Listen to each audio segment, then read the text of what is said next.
ရထားဖို့မှာစားရင်အရန်စားကောင်းတဲ့နှင်းမလဲထမင်းပေါင်းလေးလောက်စားပါမယ်မြမကြီးလွမ်းပြည့်လေးပါအိမ်မှာရှိတဲ့အိမ်ချက်တစ်ချမ်းကိုနှစ်ပိုင်းနှုံနှံပြီးပြုတ်ကြော်ကြော်ပါမယ်ရေဦးဆုံးနေနဲ့ချက်သားကိုဦးထဲထဲ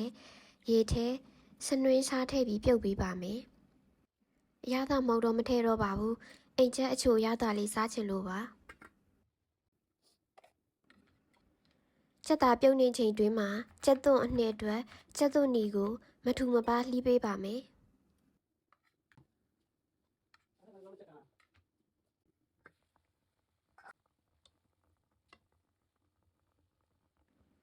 ချက်သားပြုတ်ထားတာလေးရရင်တော့ဆယ်ထုတ်ပြီးကြော်ပါမယ်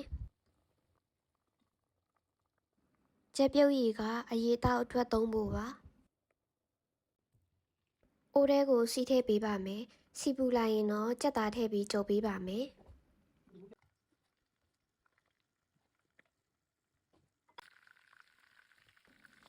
ချက်သားကြော်လေးရရင်တော့ချက်သွန်းအနှစ်ချက်ပေးပါမယ်ချက်ကြောစီကိုပဲပြန်သုံးပါမယ်လှီးထားတဲ့ချက်သွန်းနီစနွေးမုံရောင်တင်မုတ်ထည့်ပေးပါမယ်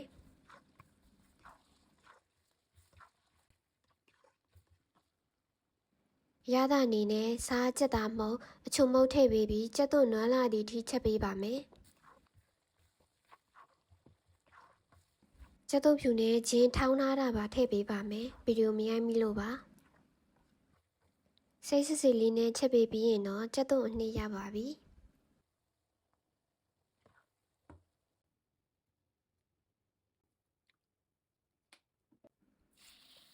ချမကြော်ဖို့အတွက်အိုးထဲကိုစီထည့်ပြီးကြိုထားတဲ့ချက်မငပိရတာမုံစားထည့်ပြီးတေချာလေးကြော်ပေးပါမယ်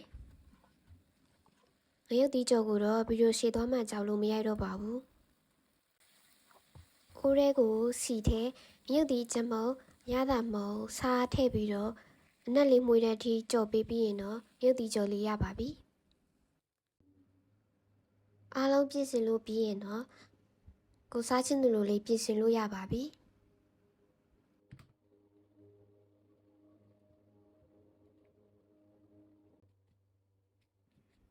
ဖတ်တမင်းကိုတေချာလေးထုတ်မယ်လို့စိတ်ကူးထားတာ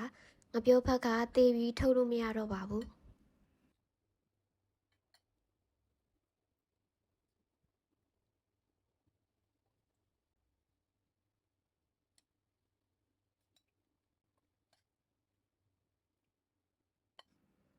ခရီးသွားရင်ရက်ထားနဲ့သွားပြီးနှင်းမလဲဖတ်မင်းပေါင်းစားစုခင်လေးကြည့်ရတဲ့ရတာကတော့ဘာနဲ့မှမလေးနိုင်ပါဘူး